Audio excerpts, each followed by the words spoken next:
Kalau total ini kan lahannya 3,5 roll, berarti kalau goal semua itu sekitar kita dapat itu 7 tonan, 7 ton, 7.000 kilogram. Saya paling tinggi itu 2 roll, itu nyandak sekitar 9 ton, itu paling tinggi. Pemberian pupuk saya ada dua metode, ditabur sama 1 penyemprotan. Tujuannya saya 1 metode buat akar, 2 metode buat daun, makanya ada penyemprotan sama penyaburan, itu 2 metode tapi 2 fungsi, enggak 1 fungsi tapi 2 fungsi. Pupuk kita lebih ke 1 bulan 1 kali pemberian pupuk, karena musim hujan kayak gini kalau keseringan pemberian pupuk bisa terjadi lumut karena tidak kuat akarnya. Tapi kalau penyemprotan waktu-waktu vegetatif saya berani 2 minggu sekali, minimal 10 hari sekali, karena fase-fase vegetatif nanti kalau ditembak terus menerus nanti pertumbuhannya jadi bisa mengkerut, karena ibaratnya bayi belum wayai kasih makanan full, Kak, sudah kasih makanan full itu bisa terjadi mutah, jadi over. Makanya kalau fase vegetatif itu saya pelan-pelan saja, yang penting pasti gitu, Mas.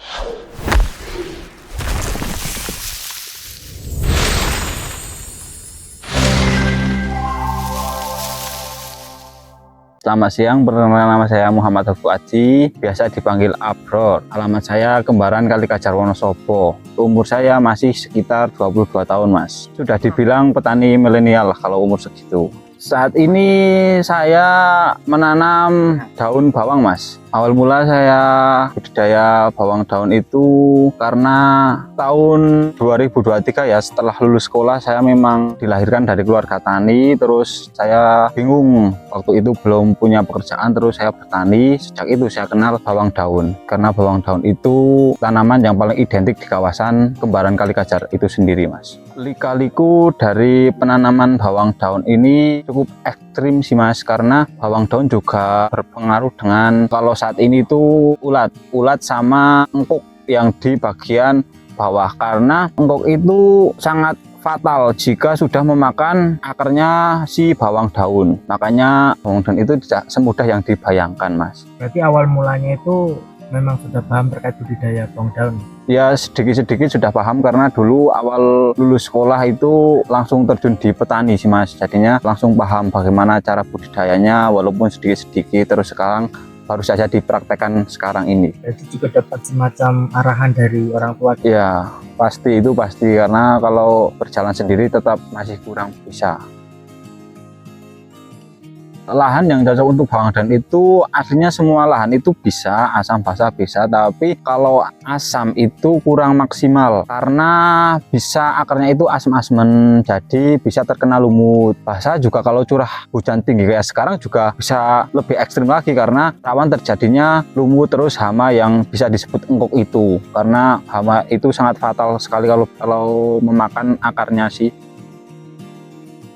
Proses pengolahan lahan itu saya biasanya pakai sistem bedeng lah. Bedeng itu kayak di plastik gini, bedengan, terus ukuran bedengannya itu 1 meter 20 cm. Memang standarnya di daerah sini segitu. Terus cara olah lahan itu pakai kalsium, terus pakai nutrisi NPK seperti itu, Mas. Dan olah lahan itu kita bedengan setengah jadi, terus kita kasih dolomit, kasih CM, baru kita kasih bakteri. Semprotnya ke atas lahannya itu, baru ditutup lagi, terus ditutup mulsa. Kita dikasih jarak sekitar 15 hari baru kita bisa ditanami, Mas. Soalnya bakterinya biar bisa menyebar duluan, berkembang biak. Memang dulunya saya kurang paham dengan antara dolomit, kayak dolomit itu menetralkan pH, tapi kalau dolomit tidak instan. Menetralkan pH itu sekitar 1 kali musim baru saja pH-nya itu netral. Tapi kalau bakteri itu sangat cepat. Yang penting dalam kita pengocoran atau penyemprotan itu ke tanahnya itu jangan pakai bahan-bahan kimia, karena bakteri itu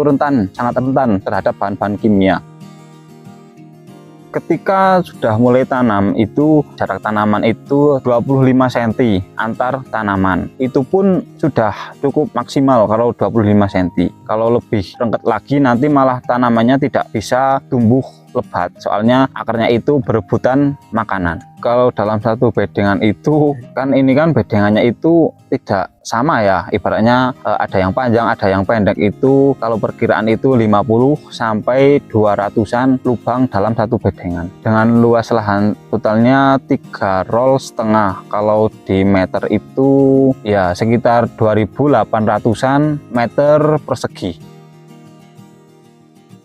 Untuk masa vegetatif itu kan masa pertumbuhan, kita lebih ke hamanya hilang dulu, karena biasanya kalau masa-masa pertumbuhan, masa vegetatif itu hama biasanya cepat nyerangnya, jadinya kita fokus ke inseknya dulu, terus kita perbanyak nutrisi seperti NPK, terus kalsium gitu, kita wajib masuk di fase-fase vegetatif, wajib masuk. Pemberian pupuk saya ada dua metode, ditabur sama satu penyemprotan. Tujuannya saya satu metode buat akar, dua metode buat daun, makanya ada penyemprotan sama penyaburan. Itu dua metode tapi dua fungsi, enggak satu fungsi tapi dua fungsi. Saya kalau tabur biasanya pakai pupuk subsidi sama NPK, tapi kalau penyemprotan saya biasanya pakai NPK cair, asam amino, sama pupuk kalium. Pupuk kita lebih ke 1 bulan 1 kali pemberian pupuk, karena musim hujan kayak gini kalau keseringan pemberian pupuk bisa terjadi lumut karena tidak kuat akarnya. Tapi kalau penyemprotan waktu-waktu vegetatif saya berani 2 minggu sekali, minimal 10 hari sekali, karena fase-fase vegetatif nanti kalau ditembak terus menerus nanti pertumbuhannya jadi bisa mengkerut, karena ibaratnya bayi belum wayai kasih makanan full kak, sudah kasih makanan full itu bisa terjadi mutah, jadi over. Makanya kalau fase vegetatif itu saya pelan-pelan saja, yang penting pasti gitu mas. Kalau tabur itu 1 bulan sekali karena akar itu tidak instan, jadinya tidak langsung kita taburkan pupuk terus langsung memakan pupuk, itu tidak. Makanya ada perlu waktu untuk akar itu memakannya, makanya kita beri 1 bulan sekali biar akarnya itu ibaratnya pupuknya bisa dimasak terus akarnya itu bisa memakan. Kalau penyemprotan beda lagi mas, soalnya kalau penyemprotan itu kan daun, kita fokus ke daun itu penyemprotan biasanya itu lama-lamanya 4 hari sampai 1 minggu udah kelihatan hasilnya, lebih cepat daun daripada akar. Kalau masa-masa vegetatif itu menurut saya dosis rendah dulu sih, karena tanaman itu ya itu kekebalan tanaman itu saat vegetatif sama generatif itu berbeda. Kalau untuk penyaburan itu biasanya ngukurnya secimit mas, kalau dihitung itu kurang lebih 30-an butir lah, karena memang dikit pada masa vegetatif. Pertanaman 30 butir sekitar ya. Lahan 2.800 meter persegi itu saya habis 1 kintal pada masa vegetatif itu sekitar 1 kintal 100 kilo pupuk subsidi untuk tabur. Penyemprotan pada masa vegetatif itu saya biasanya kalau masa generatif itu 1 tutup, berarti masa vegetatif itu setengah tutup. Jadi setengah tutup untuk 1 tangki 16 liter. Masa generatif tetap kali 2 sih mas, untuk tabur sendiri kali 2, untuk penyemprotan tetap kali 2 biar kita memicu pertumbuhannya biar lebih cepat. Karena masa-masa generatif itu kita harus kenceng terus, bawah atau atas itu penyaburan atau penyemprotan itu harus kita kencengin, karena biar bawang daunnya itu berbobot. Dan untuk jadwalnya tetap sama untuk penyaburan, namun untuk penyemprotan kita dekatkan lagi 1 minggu, nanti umur segini kita dekatkan lagi, berarti bertambah umurnya bawang daunnya itu kita menurunkan hari di mana penyemprotan itu terjadi gitu. Oh, misalkan awalnya 10 hari itu minggu depan 9 hari ya, 8 hari, ya, 7 hari. ya seperti itu.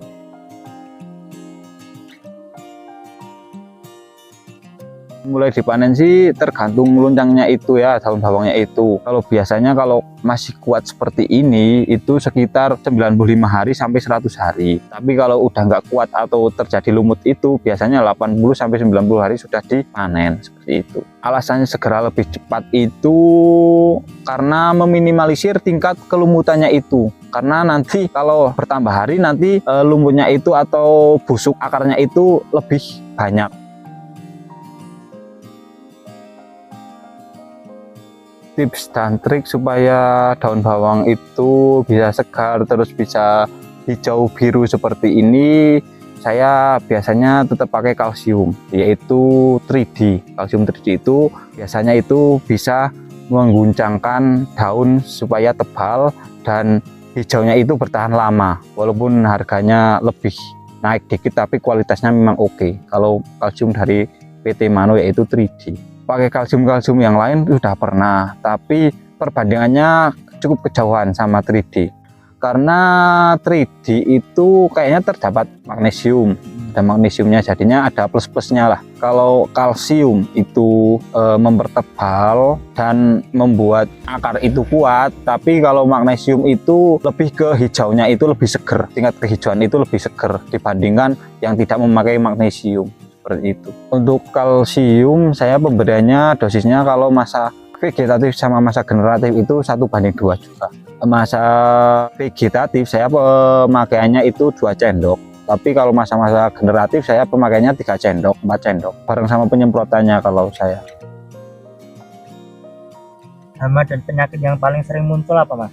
Oh, hama dan penyakit yang sering muncul itu hama. Kalau hama dulu ya Mas, hama itu biasanya ulat sama engkuk lah. Ulat lutung lah, sejenis ulat lutung kayak gendon itu tapi di dalam tanah lah. Biasanya ulat engkuk itu yang di akar, terus ulat biasa itu yang di daun bawangnya itu sendiri. Terus cara menanggulanginya gimana, Mas? Kalau saya biasanya kalau engkuk itu saya sebelum tanam itu saya caburi furadan atau diazinon kalau pas nanamnya itu. Kalau masih terkena waktu sudah ditanam masih terkena engkuknya itu biasanya saya pakai insek kimia terus saya kocorkan pada itu lubangnya. Inseknya sama seperti insek ulat, tapi dosisnya lebih rendah pun insya Allah mati, apalagi dosis tinggi. Kalau mencegah itu kan saya wanti-wanti supaya tanaman itu pas masa-masa vegetatif itu pertumbuhannya lebih cepat. Karena kalau tidak ada pencegahan itu biasanya tanamannya kurang maksimal pertumbuhannya. Terus kalau memang pencegahannya itu ibaratnya gagal, itu kita lakukan metode yang kedua. Pas belum tanam itu berarti pas olahan atau pas sudah dikasih? Setelah olah lahan. Biasanya kalau metode 1 itu setelah olah lahan terus Itu ya? pas jana itu terus kita sambil manja itu sambil kita kasih furadan atau diazinon seperti itu. Pas setelah tanam, pas ketika sudah terlihat? Ya, sudah terlihat secara jelas bahwa itu di dalamnya ada engkuknya. Jelas banget bawang daunnya itu kurang sehat, pertumbuhannya itu kayak nggak tumbuh terus karena akarnya itu kan dimakan, jadinya nggak melar-melar. Oh berarti itu terkena engkuk gitu. Biasanya langsung saya kocor pakai obat-obat insek. Berapa hari sekali kalau itu? Kalau itu 1 kali saja insya Allah sudah langsung terkena karena sistemnya kontak sih Mas, kontak sama itunya, jadinya inseknya yang kontak, jadinya bisa langsung mati ya.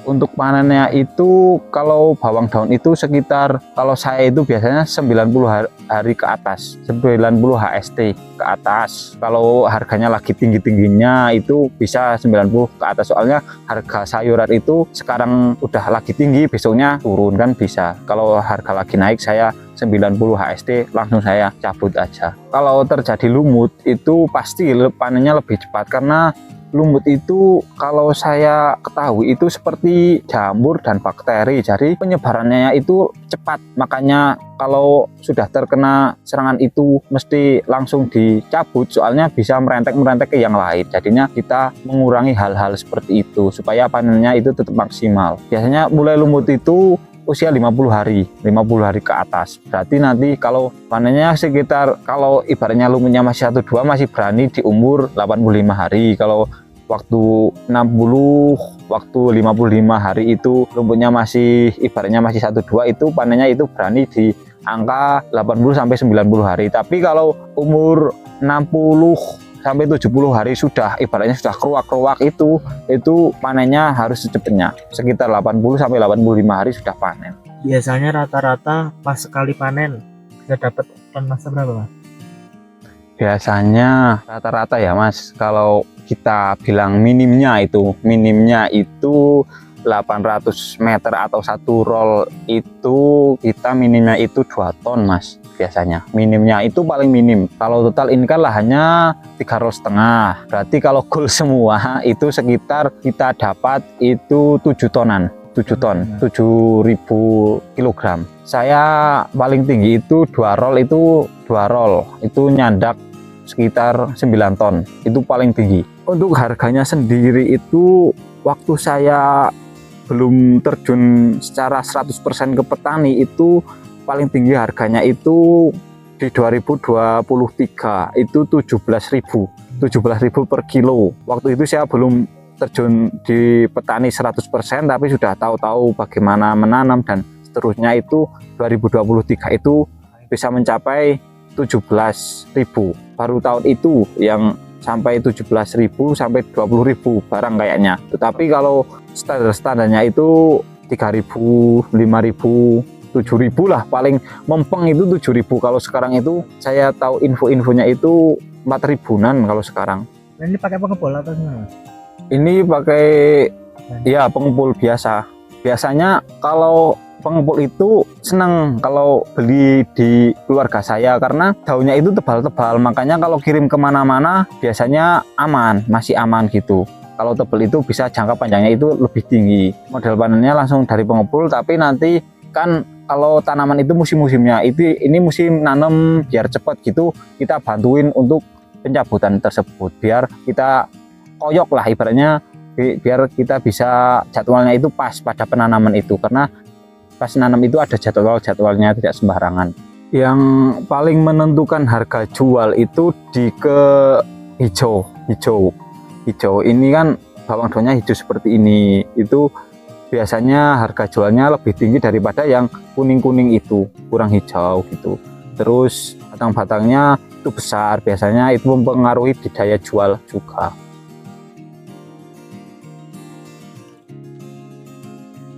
Pelajaran yang paling berharga selama bertani itu, satu, bisa interaksi dengan orang yang lebih tua, kita bisa pengalamannya bisa lebih luas lagi. Terus jadi petani itu asik juga karena kita tidak dibatasi waktu, jadinya kapanpun dan dimanapun kalau mau pulang ya tinggal pulang karena bosnya kita sendiri. Terus yang paling enak itu pas waktu panen dan harganya tinggi. Perubahan yang sangat signifikan itu yang saya rasakan itu kalau bertani itu ayem mas, tenang, tidak tergusu-gusu, tidak terbebani apapun, tenang gitu. Tenang, menurut saya sangat tenang sekali selama saya jadi petani itu, dibandingkan saya ikut orang itu beda lagi, karena petani itu CEO-nya saya sendiri soalnya, jadi lebih tenang lah, lebih santai. Pesan dari saya untuk petani Gen Z atau petani milenial itu, jangan malulah jadi petani. Karena petani itu cuma bajunya aja yang kotor, tapi uangnya nggak kotor. Nggak kayak yang di sebelah itu, uangnya kotor-kotor. Halal lah. Halal, barokah. Ya, tetap semangat walaupun harga lagi nggak semangat.